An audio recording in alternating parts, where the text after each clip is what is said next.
Presiden terpilih Prabowo Subianto kembali memanggil tokoh-tokoh yang akan menjadi menteri, wakil menteri, dan kepala badan di Kabinet Prabowo Gibran pada hari Selasa.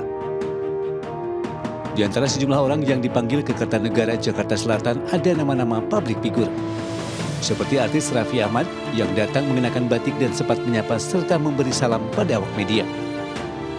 Kepada wartawan, suami Nagita Slavina ini mengaku diminta Presiden terpilih untuk bekerja bersama dalam pemerintahan mendatang terkait generasi muda bidang kreatif dan seni.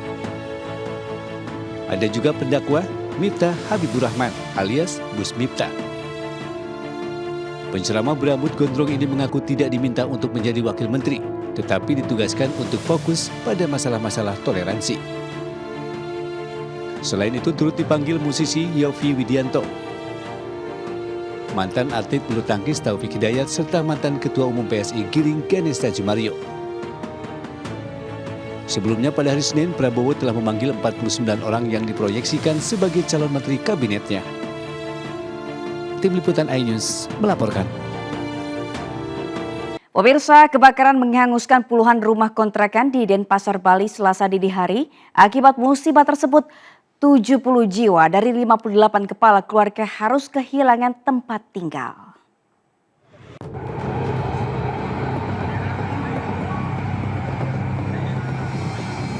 Video amatir merekam kobaran api dari kebakaran puluhan rumah kontrakan di Jalan Pura Banyu Kuning, Padang Sambian, Denpasar, Bali. Dalam rekaman yang viral di media sosial, sejumlah warga berusaha menyelamatkan barang dan juga berupaya memadamkan api. Namun akibat besarnya api dari kebakaran yang terjadi pada Selasa dini hari ini, upaya pemadaman tidak membuahkan hasil.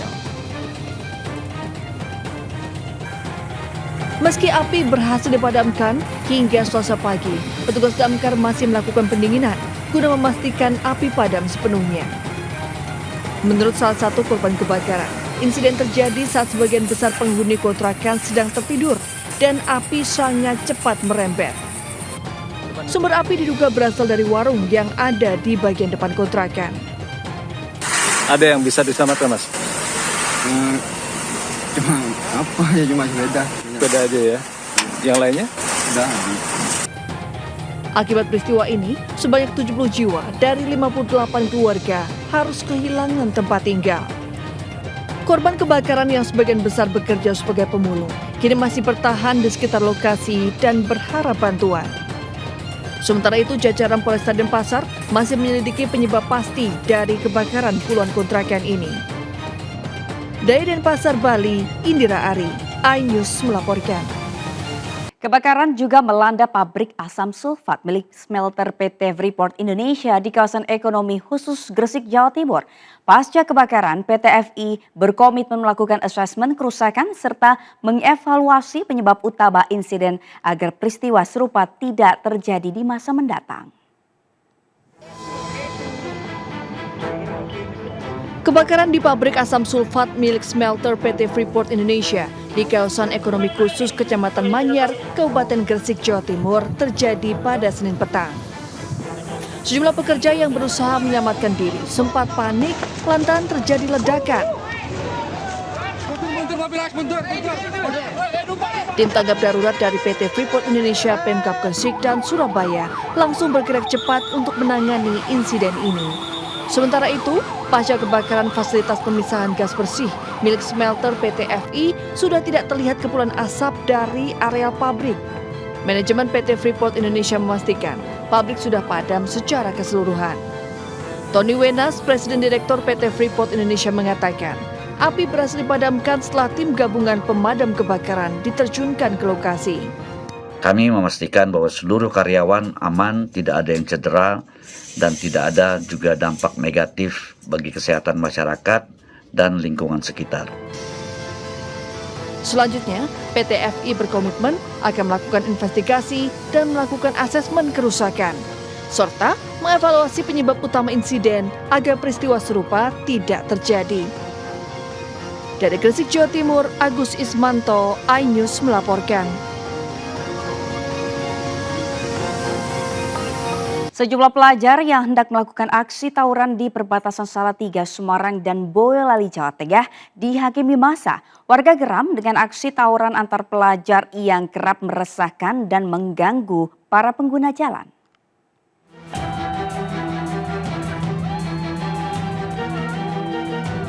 Satu persatu sejumlah pelajar yang tertangkap basah saat akan melakukan tawuran ini dihakimi warga. Para pelaku ini diamankan saat tengah terlibat tawuran di wilayah perbatasan antara Salatiga, Kabupaten Semarang dan Boyolali, Jawa Tengah.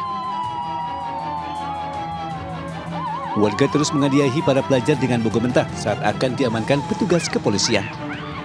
Aksi main hakim sendiri ini merupakan bentuk kekesalan warga atas ulah para pelajar yang kerap melakukan aksi tawuran.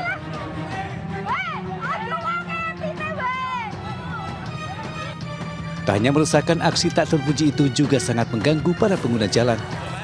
Mencegah aksi tawuran antar pelajar semakin meluas, jajaran Polres Salatiga tak hanya melakukan patroli rutin, tetapi juga memberikan edukasi dengan mendatangi sejumlah sekolah. Para siswa diberikan wawasan tentang bahaya kenakalan remaja seperti balap liar, mabuk-mabukan, dan tawuran. Khususnya di kota Salatiga ini digaungkan sehingga ya Salatiga ini anak-anak sekolahnya terutama itu menjadi anak-anak yang berakhlak, yang berbudi pekerti luhur, yang akademiknya bagus, dan juga anak-anak yang terampil. Dengan edukasi langsung ke sekolah-sekolah diharapkan dapat meningkatkan kesadaran para pelajar untuk tidak melakukan tindakan yang dapat merugikan diri sendiri dan orang lain. Dari Kabupaten Semarang, Jawa Tengah, Luri Salulu, iNews melaporkan. Dipicu hujan deras disertai angin kencang, sebuah pohon besar setinggi kurang lebih 10 meter tumbang di kawasan Durensawit, Jakarta Timur, Selasa sore. Pohon yang tumbang tersebut kemudian menimpa 4 mobil dan 10 sepeda motor yang terparkir di bawahnya.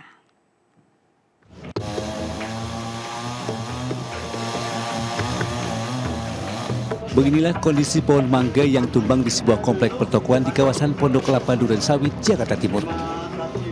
Pohon mangga setinggi kurang lebih 10 meter ini tumbang dan menimpa kendaraan yang terparkir di bawahnya. Terdapat 4 mobil dan 10 sepeda motor rusak parah tertimpa pohon. Pohon mangga ini tumbang akibat hujan deras disertai angin kencang yang mengguyur kawasan tersebut pada Selasa sore. Tidak ada korban jiwa dalam musibah pohon tumbang tersebut. Pohon mangga yang tumbang tersebut langsung dievakuasi petugas Udin Damkar, Jakarta Timur. Sementara banjir merendam puluhan rumah warga di permukiman penduduk Tanah Rendah, Kampung Melayu, Jatinegara, Jakarta Timur. Meskipun dilanda banjir, warga masih beraktivitas seperti biasa. Pelajar yang akan bersekolah terpaksa harus digendong oleh orang tua mereka untuk melewati banjir. Banjir ini terjadi akibat luapan Sungai Ciliwung, di mana kota Bogor dan sebagian kota Jakarta hujan deras pada Selasa dini hari. Dari Jakarta, Rio Manik, iNews melaporkan. Sejumlah tokoh elit politik dan profesional kembali berdatangan ke rumah Presiden terpilih Prabowo Subianto di Jalan Kertanegara, Jakarta Selatan. Para tokoh yang datang diduga kuat akan menjadi calon menteri di Kabinet Prabowo Gibran.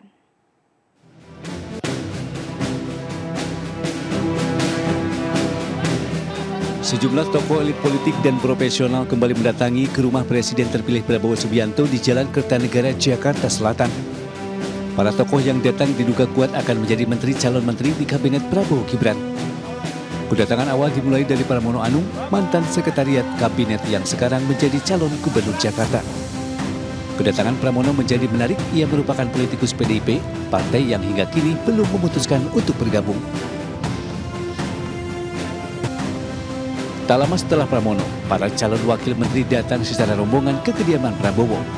Dalam rombongan tersebut tampak Kartika Wijatmoko, mantan Direktur Bank Mandiri, Bima Arya, mantan Wali Kota Bogor, dan Isyana Bagus Oka dari PSI. Selain politikus kalangan profesional, artis hingga atlet nasional tiba di kediaman Prabowo di Kertanegara. Legenda bulu tangkis ternama Taufik Hidayat hadir ke Kertanegara. Disusul Gus Miftah, pemilik Rans Entertainment, Raffi Ahmad, dan musisi Yovie Widianto. Tadi saya dipanggil sama Pak Prabowo, saya diminta untuk membantu di kabinetnya beliau dan sesuai dengan bidangnya. Ya saya sebagai atlet, di mananya nanti arahan dari beliau aja. Saya juga dipanggil oleh Bapak Presiden terpilih, Bapak Prabowo Subianto, untuk diminta sama-sama membantu beliau pastinya kalau saya dalam bidang yang memang saya kuasai. Dari Jakarta, Tim Liputan iNews melaporkan. Pemirsa, putra bungsu Presiden Joko Widodo, Kaisang Pangarep, tengah berbahagia atas kelahiran anak pertamanya. Kaisang dengan bangga dan bahagia mengumumkan putri kecil mereka lahir dalam keadaan sehat dengan nama bebinya Sang Tansahayu.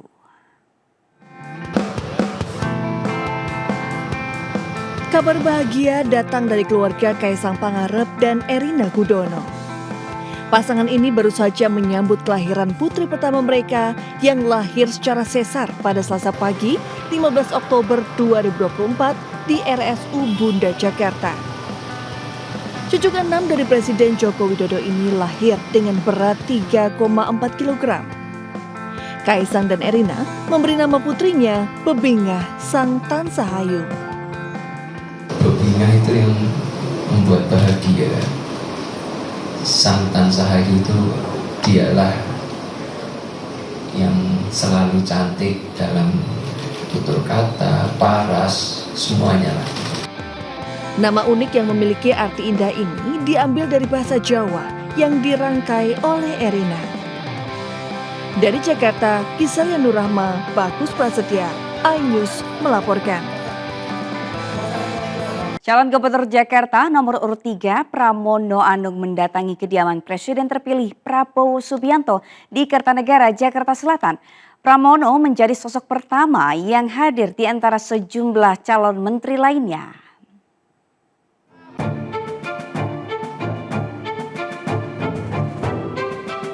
Pramono Anung tiba di kediaman Prabowo Subianto di Kertanegara, Jakarta Selatan, Selasa siang usai melakukan kampanye di Kebun Jeruk, Jakarta Barat. Namun Pramono enggan buka suara saat dihampiri wartawan. Pramono yang merupakan mantan sekretaris kabinet ini dipanggil Prabowo bersama puluhan tokoh lainnya sebagai calon menteri. Usai sekitar 1 jam bertemu Prabowo, Pramono meninggalkan Kertanegara. Sementara calon gubernur Jakarta nomor urut 1 Ridwan Kamil bertemu dengan anak muda industri ekonomi kreatif untuk bertukar pikiran dan masukan di Urban Forest Cipete, Jakarta Selatan. Kedatangannya tersebut untuk bercengkrama dengan anak-anak muda industri ekonomi kreatif yang sedang asik nongkrong di sekitaran pelataran hutan itu. Sebanyak 6 catatan penting yang didapatkan oleh RK untuk menyelesaikan permasalahan industri kreatif Jakarta. Ya, alhamdulillah kawan-kawan, saya mendapat support, dukungan, aspirasi dari pelaku-pelaku ekonomi kreatif ya, se-Jakarta khususnya yang ada di Jakarta Selatan, khususnya lagi di daerah Cipete. Cipete ini selama 10 tahun lebih membuat movement namanya Cipete Creative District, di mana menghasilkan banyak lapangan pekerjaan. Dari Jakarta, Rian Rahman, Wildan Aulia, iNews melaporkan. Pemirsa, Wonderful Indonesia Tourism Fair atau WITF 2024 resmi digelar di Indonesia dan dihadiri secara langsung oleh Wakil Menteri Pariwisata dan Ekonomi Kreatif Angela Tanusudibio. Event internasional yang diinisiasi Kemenparekraf dan gabungan stakeholders industri pariwisata serta Wonderful Indonesia ini diharapkan mampu mendorong kolaborasi dalam mempromosikan pariwisata yang berkelanjutan dan berkualitas.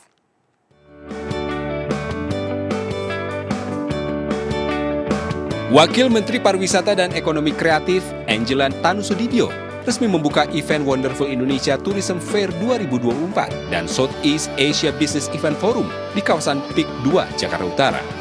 WITF 2024 merupakan event internasional pertama yang diselenggarakan Kemenparekraf bersama GIPI atau Gabungan Industri Pariwisata Indonesia yang mempertemukan para sellers dan buyers dari mancanegara. Tak hanya itu, WITF 2024 juga untuk memperluas dan memperkuat koneksi para kolaborator di dalam sektor pariwisata, serta memberikan dampak langsung terhadap kunjungan wisatawan mancanegara ke Indonesia di saat mendatang. Bagaimana cara kita punya legacy ini? Waktu itu kita cari nama GIPI Travel Fair, Indonesia Travel Fair. Terus kita bilang kenapa nggak brand kita aja, brand tourism kita, Wonderful Indonesia Tourism Fair. Dan 2 tahun kemudian hari ini kita alhamdulillah pecah telur gitulah ya. Pertama kali kita punya international business to business. Meraih atau menggait pasar inbound. Jadi kita ini berbeda dengan pameran yang mungkin sering kita lihat di mal-mal itu lebih ke B2C. Nah, di sini adalah kita B2B. Dihadiri oleh 195 buyers asing dan 150 sellers. Buyers ini terdiri dari 38 negara.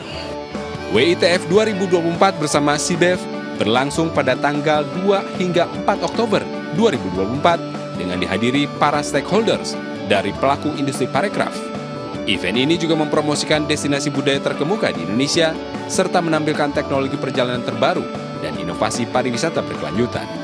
Dari Jakarta, Tim Liputan iNews melaporkan. Pemirsa, Menteri Pariwisata dan Ekonomi Kreatif Sandiaga Salahuddin Uno gelar bedah buku berjudul Introducing Indonesia to the World. Di Yogyakarta, buku ini bercerita mengenai perjalanan panjangnya dalam mengelilingi ratusan keindahan desa wisata di Indonesia. Penerbit Pohon Cahaya mencetak dan melaunching buku yang ditulis oleh Menparekraf Sandiaga Salahuddin Uno berjudul Introducing Indonesia to the World di Bantul, Yogyakarta. Sebagai penulis, Sandiaga menceritakan perjalanan kerjanya dalam mengelilingi ratusan desa wisata yang mengangkat tema keanekaragaman budaya, keindahan alam, potensi ekonomi Indonesia, serta pentingnya promosi pariwisata secara global. Perjalanan spiritual saya mengarungi desa-desa wisata di Nusantara. Hari ini kita telah memiliki 6.016 desa wisata yang berjejaring dalam jaringan desa wisata, dan ini adalah produk wisata yang luar biasa yang bisa menjuarai tingkat dunia dan mampu menciptakan banyak lapangan kerja. Pada kesempatan lain, Menparekraf juga menghadiri milad ke-6 Yayasan Padi Indonesia Jaya yang digelar di TKL Ecopark, Kota Magelang, Jawa Tengah. Dalam acara ini, Sandiaga meninjau beragam karya ekonomi kreatif lokal yang telah sukses di pasaran, serta turut meluncurkan produk terbaru buatan warga lokal, yakni sabun cuci piring Skylight. Dengan beragam karya ekonomi kreatif ini, Sandiaga optimis sektor pariwisata dan ekonomi kreatif akan terus tumbuh positif, meski Indonesia tengah mengalami deflasi ekonomi. Dari Yogyakarta dan Magelang, Anissa Rizkia Fadoli, Kus Hendarto, iNews melaporkan. Pemirsa, memperingati 1 dekade berdirinya Partai Perindo, pengurus DPW Partai Perindo Bangka Belitung ajak anak-anak panti asuhan Muhammadiyah Pangkal Pinang makan bersama. Hal tersebut sebagai rasa syukur atas pencapaian partai selama 10 tahun ini dalam memperjuangkan kesejahteraan masyarakat.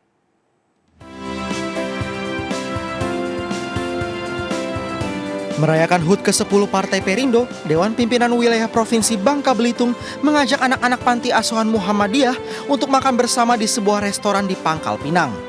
Peringatan 1 dekade partai yang dipimpin Ketua Umum Angela Tanusudibio dengan tema transformasi bangkit untuk Indonesia sejahtera ini sekaligus menjadi bentuk kepedulian dan berbagi kepada sesama, terutama kepada anak-anak yang membutuhkan perhatian lebih. Jadi supaya anak-anak panti asuhan ini merasakan kehadiran Perindo di bumi Serubun Sembala ini.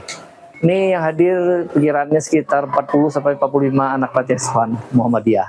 Ya, kebetulan tidak jauh dari kantor Perindo yang letaknya di dekat sini. Sementara itu di Labuhan Batu, Sumatera Utara, pengurus dan kader DPD Partai Perindo juga menggelar syukuran perayaan 1 dekade serta rapat konsolidasi dan penguatan strategi pemenangan Pilkada 2024. Momen ini juga menjadi penyemangat dan suntikan bagi para kader untuk memenangkan pasangan calon Bupati dan Wakil Bupati Labuhan Batu nomor urut 3, Henry Syahputra Daulay dan Elia Rosa Siregar dalam Pilkada 2024 mendatang. Tim Liputan iNews melaporkan. Pemirsa, Pekan Paralimpiade Nasional atau Peparnas ke-17 tahun 2024 di Solo telah berakhir. Penutupan ajang olahraga nasional yang berlangsung di Stadion Manahan Solo, Jawa Tengah ini berlangsung sangat meriah.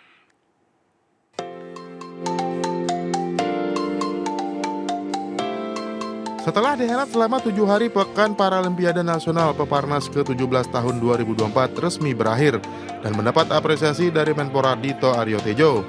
Acara penutupan ajang olahraga terbesar bagi atlet difabel di Indonesia yang berlangsung di Stadion Manahan Solo ini turut dihadiri sejumlah pejabat negara, salah satunya Wakil Ketua Satgas PON Peparnas 2024 yang juga Wakil Menteri Pariwisata dan Ekonomi Kreatif, Angela Tanusudibio.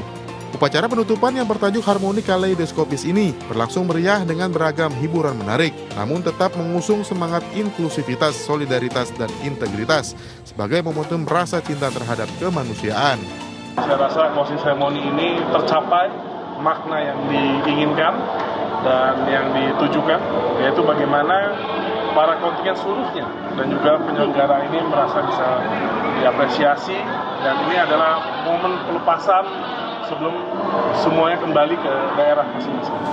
Dalam Peparnas ke-17 tahun 2024, tuan rumah Jawa Tengah keluar sebagai juara umum dengan total perolehan 161 medali emas, 121 perak, dan 124 perunggu. Dari Solo, Jawa Tengah, Septiantoro, iNews melaporkan. Pemirsa, puluhan warga Bukit Lampu, Kota Padang menggeruduk dan membongkar sebuah gubuk berkedok warung kopi yang dijadikan sebagai lokasi prostitusi. Dua pasangan bukan suami istri kedapatan tengah indahoy di dalam warung.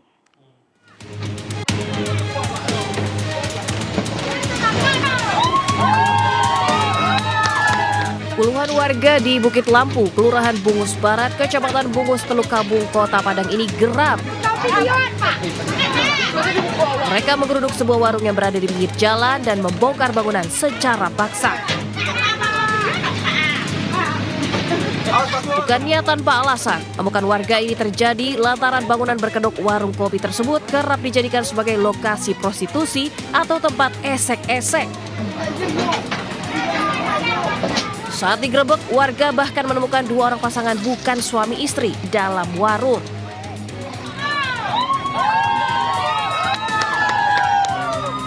Diiringi teriakan warga, keduanya langsung digelandang petugas Satpol PP yang ada di lokasi. Ke depannya kayak kemarin ini kan udah ditutup. Nah, tetapi itulah mungkin memang diadakan sama orang kedai atau orang kedai kecolongan, kita nggak tahu. Nah, yang jelas alhamdulillah sekarang udah dibongkar. Tak hanya warga, petugas kepolisian Polsek Bungus dan Satpol PP turut mendampingi penggerebekan warung esek-esek guna menghindari hal yang tidak diinginkan. Di lokasi kita memperoleh informasi dan sudah terbukti adanya sepasang yang bukan pasangan suami istri yang melakukan hubungan di tempat tersebut. Mulai menjamurnya bangunan berkedok warung yang kerap dijadikan sebagai tempat esek-esek dan maksiat membuat warga harus turun tangan melakukan pembongkaran paksa. Dari Padang, Sumatera Barat, Budi Sunandang melaporkan. Dan pemirsa, informasi tadi sekaligus mengakhiri perjumpaan kita malam hari ini. Jangan lupa Anda juga dapat mengakses dan memperbaharui informasi yang kami tayangkan tadi melalui portal okezone.com seperti yang tertera di layar kaca. Saya Sabrina Sheila, selamat malam, sampai jumpa.